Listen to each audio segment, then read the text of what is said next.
Halo semuanya, selamat berjumpa dengan channel Sisi Hukum. Kali ini kita akan sedikit membahas mengenai tips memilih bentuk badan usaha bagi UMKM dari sisi hukumnya. Tips ini memang tujuan utamanya diberikan untuk UMKM, karena UMKM seringkali mempunyai akses terbatas untuk berkonsultasi hukum. Namun demikian, bukan berarti tips ini tidak dapat digunakan oleh golongan usaha di atas UMKM. Karena pada dasarnya tips ini bersifat umum yang dapat digunakan oleh segala golongan usaha. Seringkali pada saat kita berbicara mengenai memilih bentuk badan hukum, kita hanya berpikir, wah ini kan pasti masalah bisnis. Ternyata memilih bentuk badan usaha banyak banget loh kaitannya dengan hukum. Ya, karena hukum itu bukan cuma mengenai korupsi, perampokan, pencurian, kejahatan, tapi banyak hal masalah bisnis yang diatur oleh hukum. Buat kamu yang baru mau mulai bisnis, atau kamu yang sudah punya bisnis tapi masih bingung, apa sih bentuk usaha yang paling pas buat bisnis kamu? Atau bahkan buat kamu yang sudah punya usaha atau bisnis tapi masih penasaran, kira-kira bentuk usaha yang sekarang udah dijalanin, udah pas atau belum ya? Nah, di sini kita coba telaah nih. Kira-kira apa sih bentuk hukum usaha yang cocok? Atau sebenarnya bentuk usaha yang sudah kamu jalanin sudah pas atau belum sih untuk usaha kamu ke depannya? Termasuk untuk jangka panjangnya.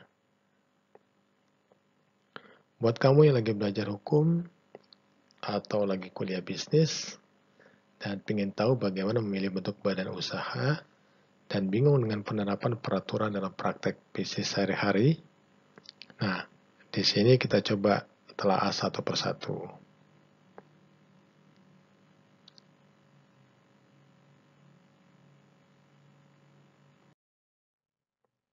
Oke.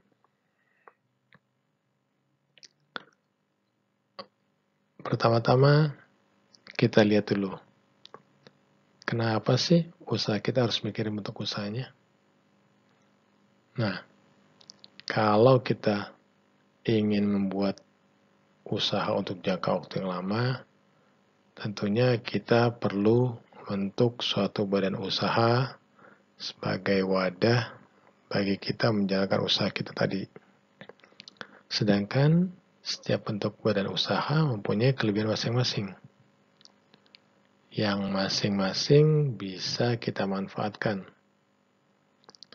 sesuai dengan bidang usaha dan tujuan jangka panjang usaha kita. Salah satu yang perlu dipertimbangkan tentunya konsekuensi yuridis atau dampak hukum atas pilihan badan usaha atau bentuk badan hukum yang kita pilih.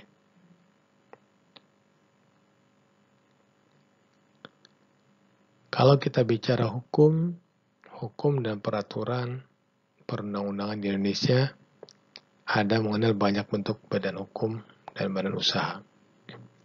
Ada yang namanya badan hukum dan ada yang namanya badan usaha. Sayangnya, tidak semua badan hukum adalah badan usaha.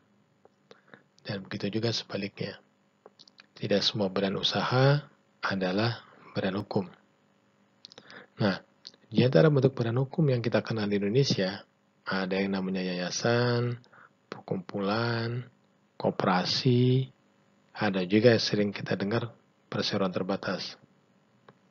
Di sisi lain, kita juga mengenal bentuk badan usaha di Indonesia, ada yang namanya koperasi, perseroan terbatas, Komanditer Vennootschap atau seringkali disebut dengan CV, dan ada juga yang namanya firma. Ternyata dari bentuk badan hukum dan badan usaha tadi, ada di antara mereka yang sekaligus merupakan badan hukum dan juga sekaligus badan usaha. Apa aja tuh? Nah, ada koperasi, ada perseroan terbatas. Pastinya kita udah sering mendengar bentuk-bentuk badan usaha dan bentuk-bentuk badan hukum tadi dalam kehidupan kita sehari-hari.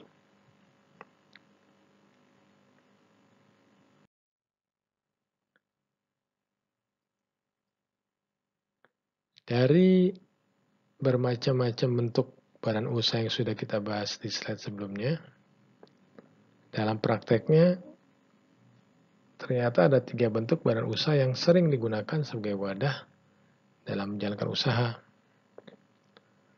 Apa aja bentuk badan usaha itu? Nah, kita bisa lihat di sini. Ketiga wadah itu adalah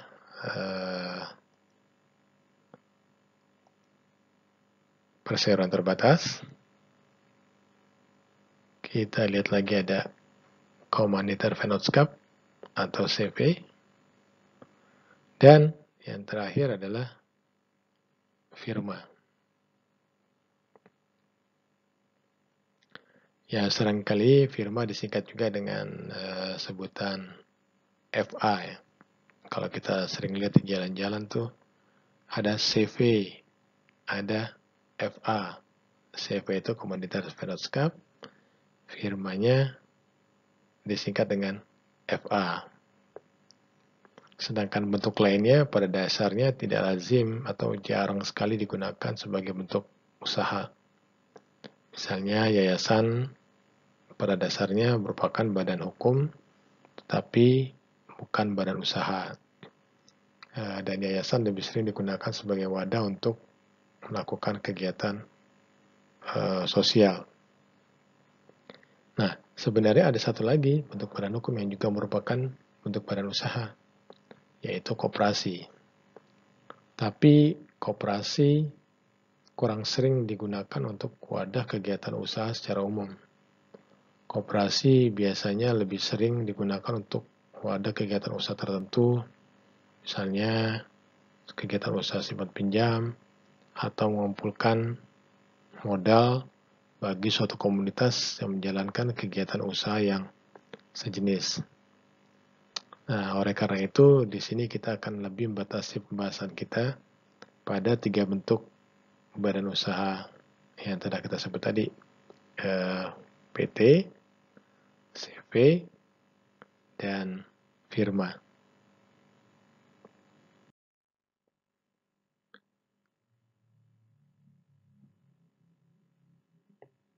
Dari ketiga bentuk tersebut, PT, CV, dan firma masing-masing mempunyai keunggulan dan risiko masing-masing dari sisi yuridis.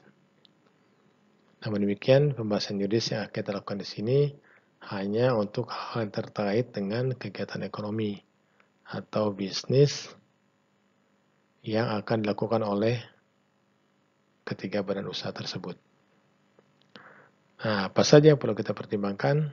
Nah, di sini kita bisa lihat apa aja yang perlu kita pertimbangkan pada saat kita akan memilih bentuk usaha yang paling sesuai dengan kegiatan usaha yang akan kita lakukan. Di sini ada syarat pendirian, ada akta pendirian, ada pengesahan, ada faktor pendaftaran, faktor pengumuman, ada faktor tujuan usaha, jangka waktu, persyaratan modal, kewenangan untuk mewakili badan usaha. Ada juga mengenai pemegang saham atau pendiri. Nah, bagaimana dengan penambahan pemegang saham? Bagaimana pergantian pemegang saham? Bagaimana kalau ternyata salah satu pemegang saham atau pendiri wafat? Terus, setelah kita berusaha, tanggung jawab sebagai pemegang saham bagaimana? Nah, Kemudian, pada saat dia sudah berkembang, dia memiliki aset, bagaimana status kepemilikan aset dari badan usaha itu. Kemudian yang terakhir, bagaimana kalau ternyata kita berpikir kita tidak punya niat lagi atau kita merasa usaha tersebut sudah tidak bisa dilanjutkan lagi. Bagaimana mengakhirinya? Bagaimana berakhirnya badan usaha tersebut? Di sisi lain, bagaimana dengan kalau ternyata kita bermasalah dengan para kreditur, kemudian terjadi proses atau permohonan kepailitan? Apa dampaknya? Apa yang terjadi pada saat badan usaha dipailitkan? Nah, penjelasan dari poin-poin yang menjadi dasar pertimbangan kita tersebut, uraiannya akan kita bahas pada slide berikutnya.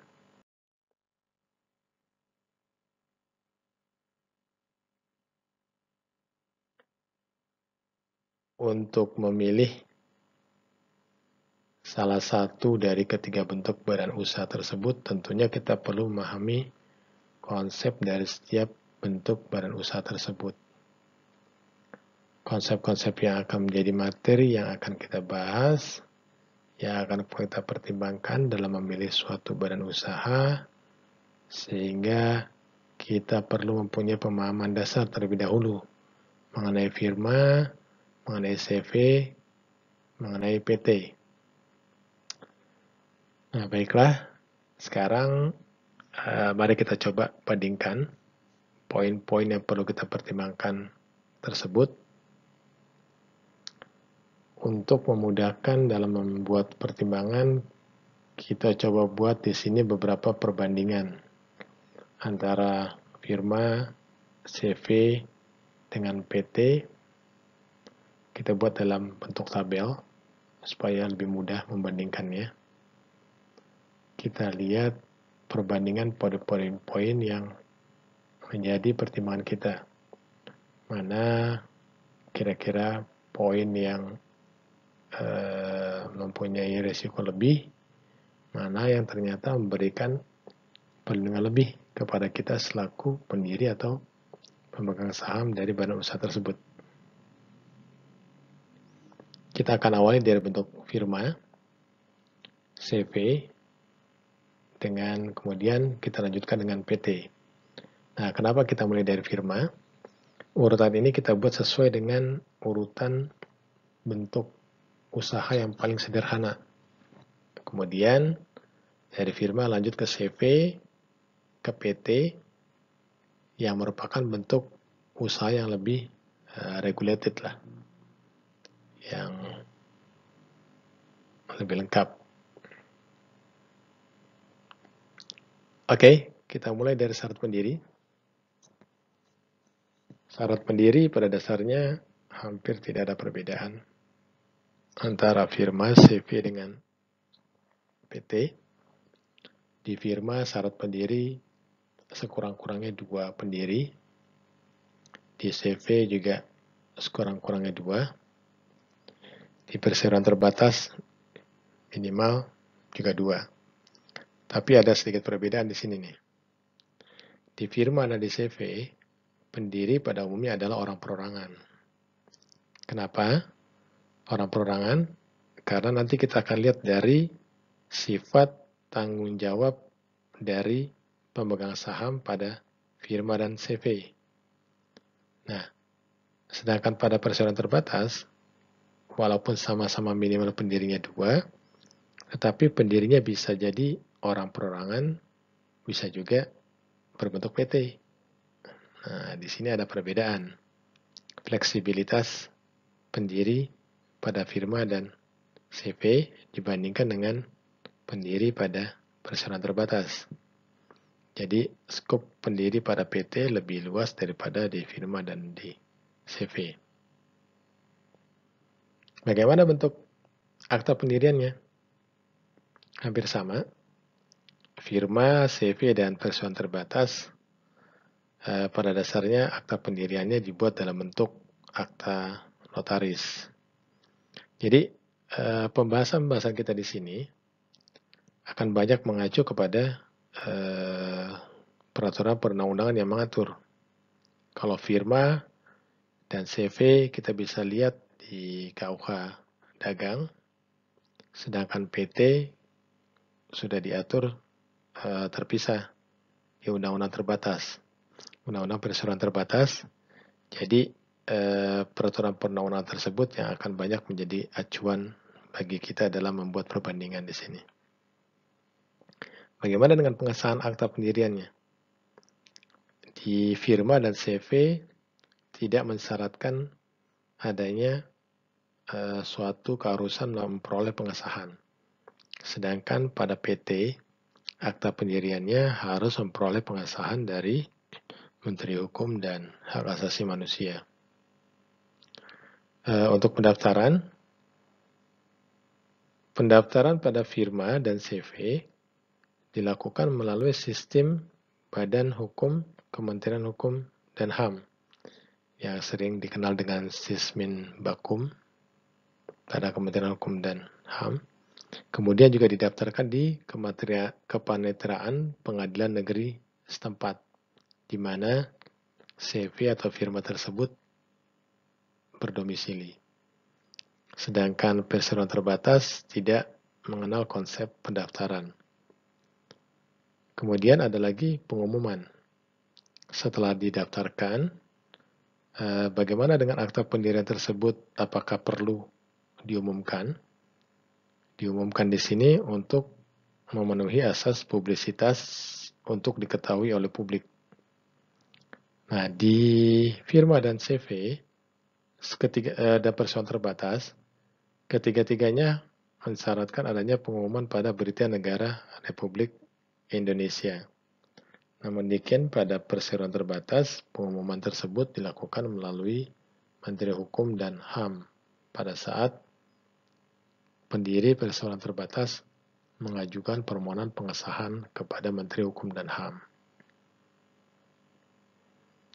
Firma, CV, dan PT juga mensyaratkan adanya tujuan usaha. Jadi, tujuan usahanya harus jelas untuk memastikan bahwa para pihak sudah menyepakati apa yang menjadi tujuan usaha dari perseroan.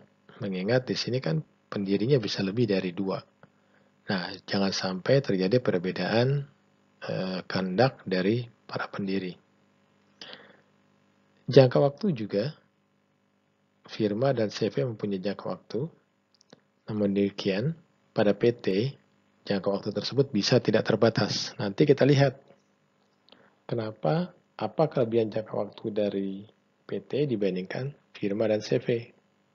Ini terkait dengan status dari pemegang saham. Pada perseroan terbatas, jangka waktu bisa saja tidak terbatas.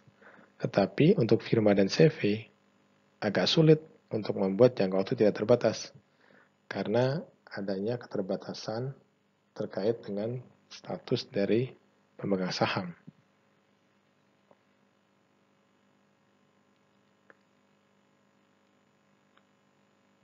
Kemudian kita lihat persyaratan modal. Nah, di sini kita bisa lihat nih, firma dan CV tidak mengatur persyaratan modal minimal.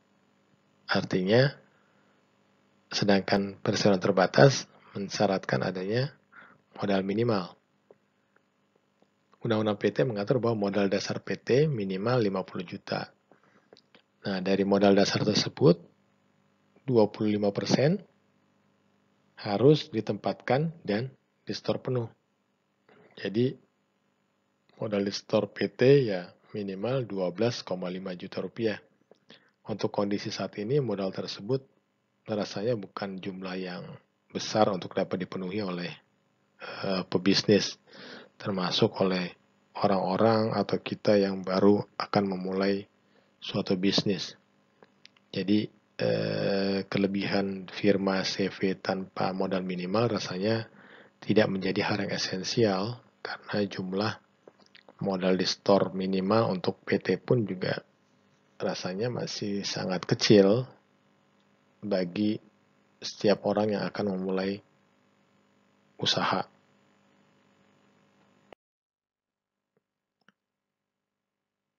kita lihat lagi siapa yang berwenang mewakili. Pada firma, seluruh firma atau seluruh pendiri berwenang mewakili. Sedangkan pada CV, hanya sekutu aktif yang berwenang mewakili. Pada PT, pihak yang berwenang mewakili adalah disebut dengan direksi. Nah, firma tidak mengenal adanya konsep organ di luar firma. Karena terkait tanggung jawab firma, tanggung jawab para pendiri firma, bertanggung jawab seluruhnya secara tunggal lenteng, secara pribadi, maka seluruh firma berwenang untuk mewakili firma itu sendiri. Sedangkan di CV, mereka mengenal konsep sekutu aktif dan sekutu pasif. Sekutu aktif ini yang kedudukannya seperti firma pada firma. Jadi sekutu aktif berwenang mewakili CV di dalam dan luar pengadilan, sedangkan sekutu pasif dia tidak berwenang mewakili CV.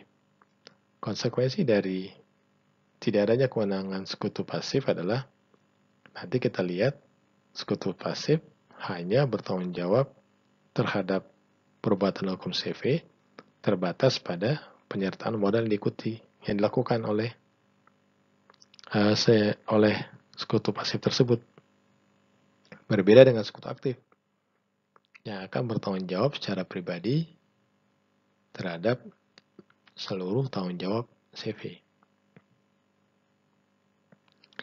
Di persoalan terbatas, tindakan persoalan terbatas dilakukan oleh direksi. Persoalan terbatas merupakan organisasi yang sudah jauh lebih sempurna, sudah lebih lengkap organ-organnya dibandingkan firma dan CV, di mana persoalan terbatas mempunyai direktur, mempunyai direksi, direktur atau direksi, mempunyai komisaris, dan mempunyai rapat umum pemegang saham.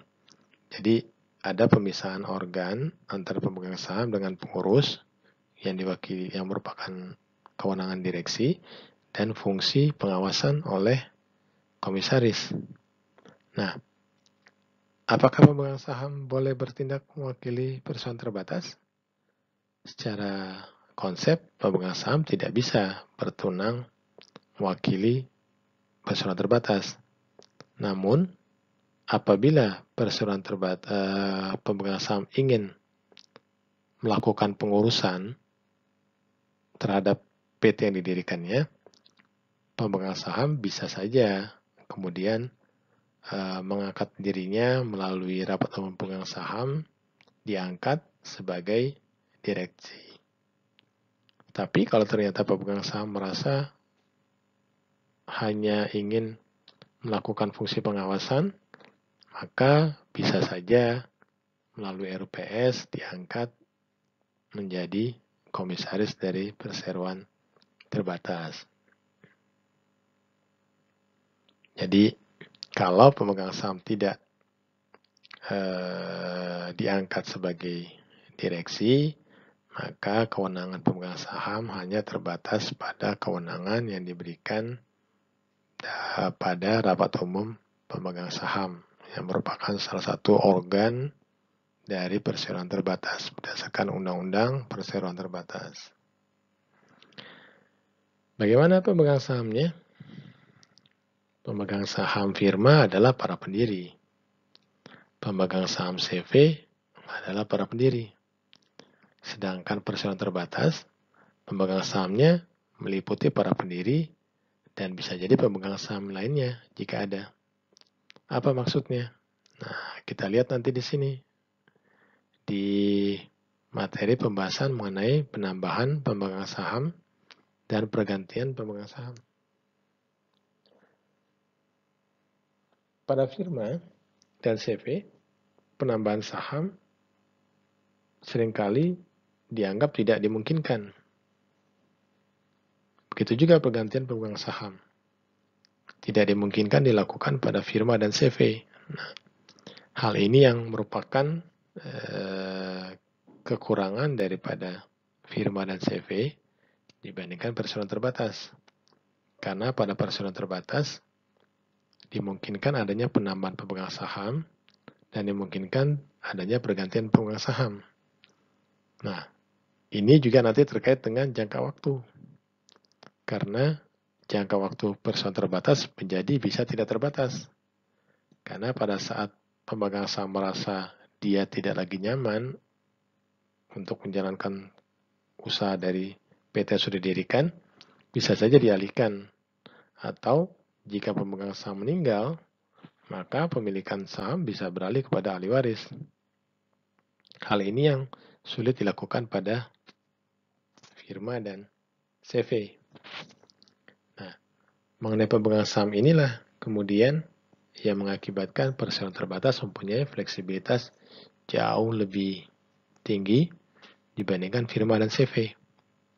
Ini yang memungkinkan perseroan terbatas bisa mengundang adanya investor-investor baru atau mengalihkan kepemilikan sahamnya atau menggadaikan sahamnya sebagai jaminan untuk memperoleh pinjaman dari para kreditur. Yang fleksibilitas ini tidak dimiliki oleh firma dan CV. Sehingga perseroan terbatas mempunyai peluang berkembang lebih besar, jauh lebih baik dibandingkan firma dan CV. Nanti kita lihat lagi apa saja konsekuensi dari keterbatasan-keterbatasan ini terhadap masing-masing bentuk badan usaha, terhadap firma, terhadap CV, dan terhadap perseroan terbatas.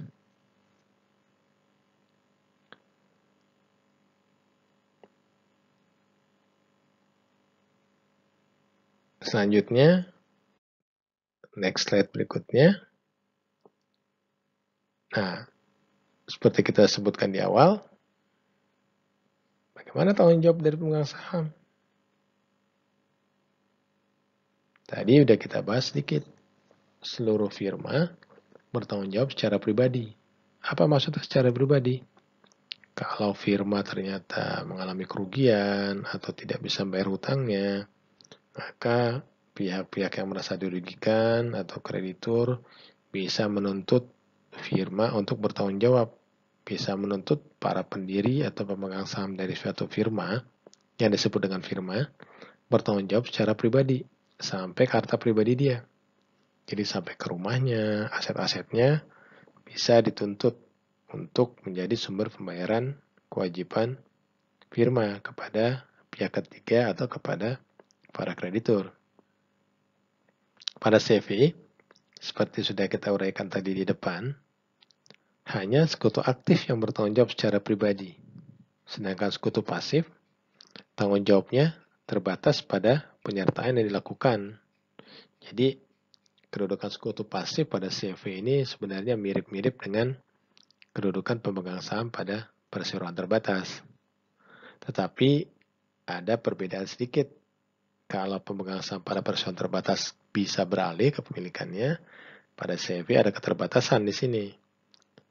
Sehingga fleksibilitas pemegang saham pada CV juga tidak sama atau tidak setinggi fleksibilitas pemegang saham pada perseroan terbatas. Nah, pada perseroan terbatas, pemegang saham hanya bertanggung jawab terbatas pada penyertaan. Jadi, itulah makanya disebut dengan perseroan terbatas. Terbatas di sini artinya adanya konsep tanggung gugat terbatas dari pemegang saham atas setiap tindakan-tindakan hukum atau tindakan dilakukan oleh perseroan terbatas kepada pihak ketiga. Kemudian, bagaimana dengan pemilikan aset? Nah, pemilikan aset pada firma dilakukan melalui firma, sedangkan CV melalui sekutu. Perseroan terbatas mempunyai fleksibilitas yang lebih tinggi untuk memilikan aset. Karena perseroan terbatas dapat memiliki aset sendiri yang terpisah dari pemegang saham. Kenapa ini bisa terjadi? Karena kembali ke awal, perseroan terbatas mempunyai konsep tanggung jawab terbatas. Jadi sejak awal ada pemisahan yang jelas antara aset, tanggung jawab, harta dari perseroan dengan tanggung jawab atau harta atau aset dari para pendiri atau para pemegang saham. Berakhirnya badan usaha pada CV dan firma sesuai dengan jangka waktu, jika ada jangka waktu. Nah, di sini juga salah satu firma wafat atau melepaskan atau mengakhiri penyertaan dapat merupakan menjadi salah satu penyebab berakhirnya badan usaha. Kalau di PT, penyebab berakhirnya badan usaha adalah jangka waktu jika anggaran dasar menyebut jangka waktu PT dalam suatu jangka waktu tertentu. Misalnya 50 tahun, 75 tahun, 100 tahun. Jika sudah 100 tahun sejak berdiri, maka jangka waktu menjadi berakhir. Pada prakteknya saat ini, hampir jarang kita temukan perseroan terbatas yang anggaran dasarnya memuat jangka waktu tertentu di dalam anggaran dasar. Pada umumnya sekarang jangka waktu PT pada anggaran dasar PT sudah dibuat tidak terbatas. Jadi ya tidak ada batas jangka waktunya. Kemudian apalagi penyebab berakhirnya badan usaha adalah jika perseroan terbatas dilikuidasi. Nah, siapa saja bisa mengajukan permohonan likuidasi terhadap perseroan terbatas. Bisa para pemegang saham, pendiri, pihak ketiga yang dirugikan, atau pihak-pihak lainnya, atau apabila terdapat proses kepailitan yang mengakibatkan likuidasi terhadap perseroan terbatas. Kemudian, apa dampak kepailitan? Nah, kepailitan akhir-akhir ini menjadi salah satu upaya hukum yang sering digunakan oleh kreditur atau pihak ketiga yang dirugikan yang merasa hak-haknya, hak pembayaran uang yang ditagihkan kepada debitur tidak dipenuhi. Kepailitan mulai marak dilakukan, digunakan kalau kita lihat sejak adanya perubahan Undang-Undang Kepailitan pada tahun 98 yang dipicu oleh terjadinya krisis moneter di Indonesia dan krisis ekonomi tahun 98 yang mengakibatkan banyak perusahaan atau debitur yang tidak mampu membayar hutangnya. Kemudian pemerintah bersama dengan DPR menerbitkan undang-undang kepailitan baru. Nah, sejak itu revisi kepailitan mengakibatkan para kreditur mudah untuk mengajukan permohonan kepailitan. Sehingga kepailitan menjadi salah satu upaya yang cukup populer yang digunakan oleh kreditur. Pada firma, kepailitan meliputi para pemegang saham atau pendiri. Sedangkan pada CV, kepailitan meliputi seluruh sekutu aktif.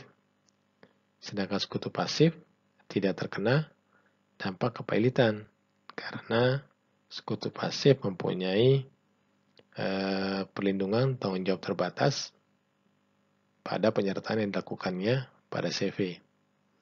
Pada perseroan terbatas, secara general konsepnya pemegang saham tidak terkait langsung apabila terjadi kepailitan terhadap perseroan terbatas. Karena perseroan terbatas mengenal konsep tanggung jawab terbatas pemegang saham atas tindakan-tindakan dilakukan oleh perseroan terbatas. Setelah kita lihat satu persatu perbandingan dari poin-poin yang perlu kita pertimbangkan dalam memilih bentuk badan usaha, kita bisa melakukan perbandingan atas firma, CV, dan PT. Nah, berdasarkan perbandingan tersebut, kita bisa melihat keunggulan utama dari masing-masing bentuk tersebut. Kita bisa melihat keunggulan firma jika dibandingkan dengan CV dan PT.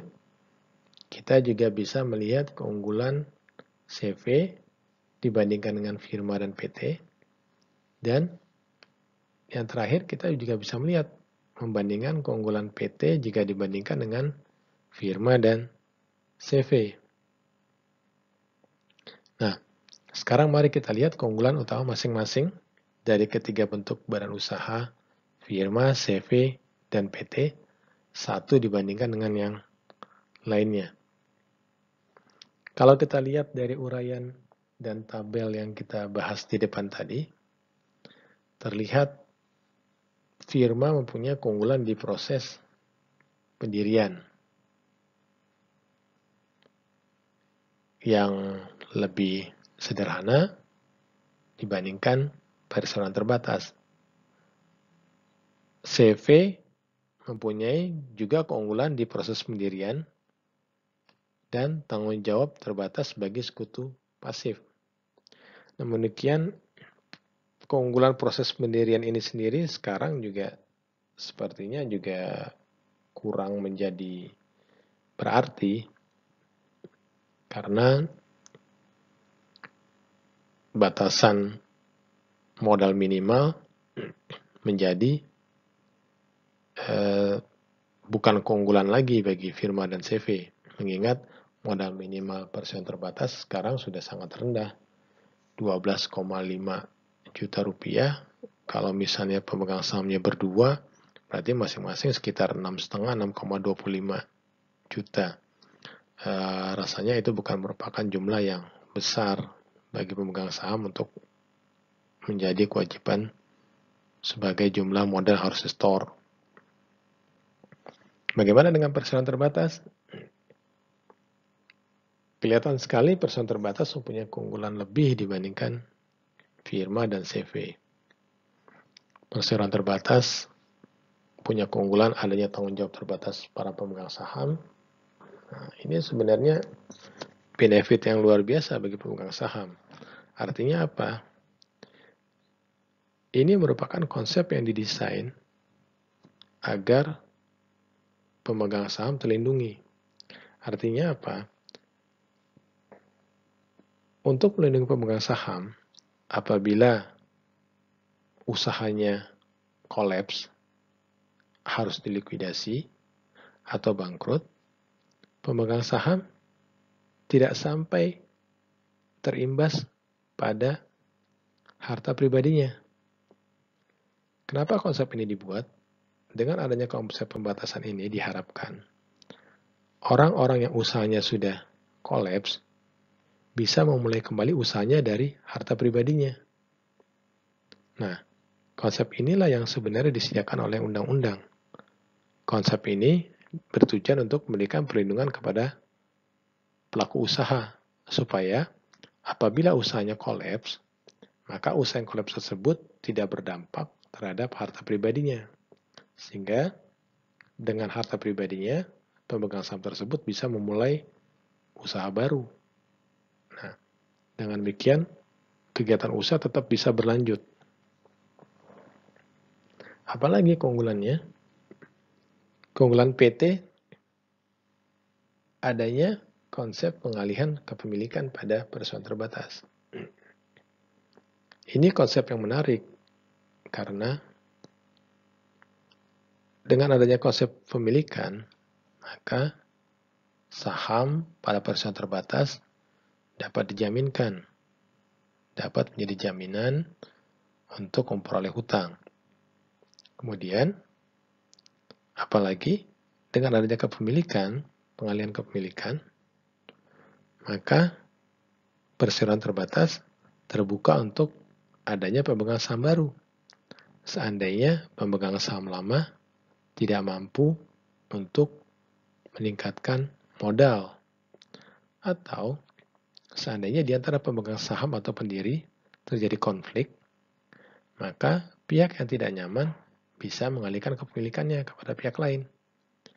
Kepemilikan tersebut bisa dialihkan kepada pemegang saham existing, atau bisa juga dialihkan kepada pemegang saham baru investor baru yang tertarik untuk mengambil alih usaha PT tersebut. Nah, kemudahan-kemudahan ini yang tidak dimiliki oleh firma dan CV.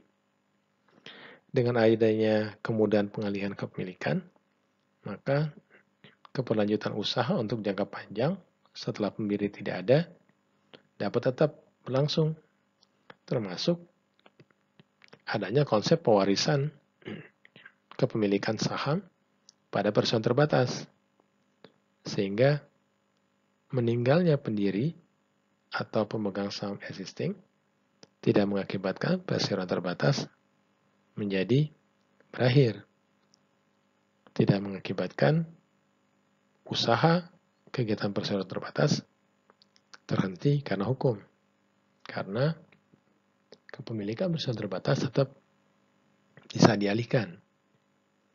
Atau di sisi lain, pemegang saham juga dapat mengundang investor baru. Nah, di sini yang kemudian pemikiran-pemikiran ini berkembang ke konsep capital market. Pemegang saham existing bisa mengambil keuntungan dari nilai value perusahaan yang selama ini dipupuk. Jadi, seandainya suatu perusahaan sudah berkembang dengan baik, tentunya perusahaan tersebut mempunyai valuasi yang meningkat. Nah, valuasi yang meningkat ini akan mengakibatkan nilai perusahaan menjadi lebih menarik kalau dijual. Pemegang saham bisa aja mengalihkan sebagian dari kepemilikan sahamnya kepada investor baru. Artinya dia bisa melepaskan sebagian keuntungan yang diperoleh untuk dijual dialihkan kepada orang lain. Keuntungan yang selama ini dipupuk, yang diperoleh dari pengembangan perusahaan, dari kegiatan usaha, kemudian keuntungan-keuntungan tersebut mengakibatkan valuasi meningkat, dilepaskan sebagian kepemilikannya tanpa dia harus kehilangan kontrol dia terhadap perusahaan terbatas. Dari hal ini bisa kita lihat kalau sebenarnya bentuk perusahaan terbatas lebih disukai oleh kreditor dibandingkan bentuk firma dan CV. Apalagi kalau ternyata firma dan CV mempunyai keterbatasan modal dan berusaha atau bentuk usaha kita berusaha untuk mencari dukungan modal dari pihak ketiga yang biasanya dari para kreditur berbentuk perbankan. Bank atau kreditur tentunya lebih merasa nyaman memberikan kredit pada perusahaan terbatas. Apalagi seringkali perusahaan terbatas mensyaratkan apabila bentuk usaha ingin memperoleh pinjaman dalam jumlah tertentu, maka bentuk usaha yang ada harus berubah menjadi perusahaan terbatas. Ya, karena sustainability dari perusahaan terbatas lebih baik dibandingkan firma atau CV. Seperti yang kita jelaskan tadi di depan,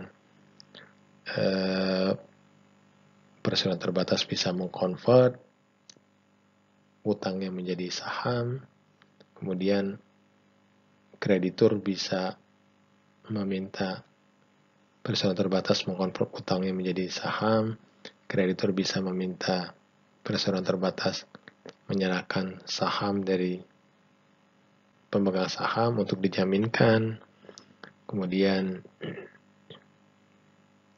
pemegang saham jika pemegang saham lama tidak mampu untuk mengembangkan, pemegang saham bisa mengundang investor baru. Jadi, fleksibilitas inilah yang tidak dimiliki oleh firma dan CV untuk pengembangan usaha dalam jangka panjang. Nah, sedangkan perusahaan terbatas mempunyai semua fleksibilitas ini. Apalagi kalau kita lihat sekarang ke depannya banyak perusahaan terbatas yang didorong untuk go public, untuk mencatatkan sahamnya di bursa. Sekarang pun bursa juga mengembangkan papan pengembangan yang ditujukan kepada UMKM dibandingkan dengan yang sekarang ini sudah berkembang. Jadi UMKM syarat-syarat untuk listing dipermudah dengan adanya papan pengembangan. Nah, di sisi lain juga sekarang kita juga lihat sudah ada model-model crowdfunding ya. Crowdfunding dari publik yang tentunya sekarang juga sudah ada 2 ya yang disetujui oleh OJK. Nah, ini memudahkan perusahaan terbatas mendapatkan akses modal di luar pinjaman bank. Dan ini tidak bisa dilakukan oleh bentuk usaha berbentuk firma atau CV. Karena konsep penyertaan terbatas mereka yang sangat terbatas. Banyaknya batasan-batasan pada CV dan firma. Dengan makin banyaknya model pengumpulan dana, untuk memperoleh dana dari masyarakat, dana dari para kreditur, rasanya dan kemudahan setoran modal minimal pada pembentukan perusahaan terbatas,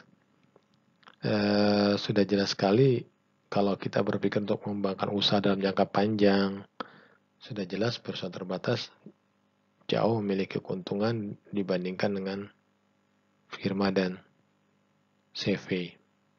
Apalagi sekarang banyak perusahaan-perusahaan baru yang kemudian berbentuk startup yang bisa mengundang investor-investor baru untuk ikut menyertakan modalnya di situ. Setelah kita lihat perbandingan angkulan masing-masing untuk berusaha tersebut, tentunya akan lebih mudah bagi kita dalam memilih bentuk badan usaha yang akan kita dirikan. Nah, dengan hal ini diharapkan akan sesuai dengan usaha kita masing-masing, baik kebutuhan jangka pendek maupun kebutuhan jangka panjang. Baiklah, demikian tadi sekilas penjabaran bagaimana kita melihat aspek hukum untuk kita memilih suatu bentuk usaha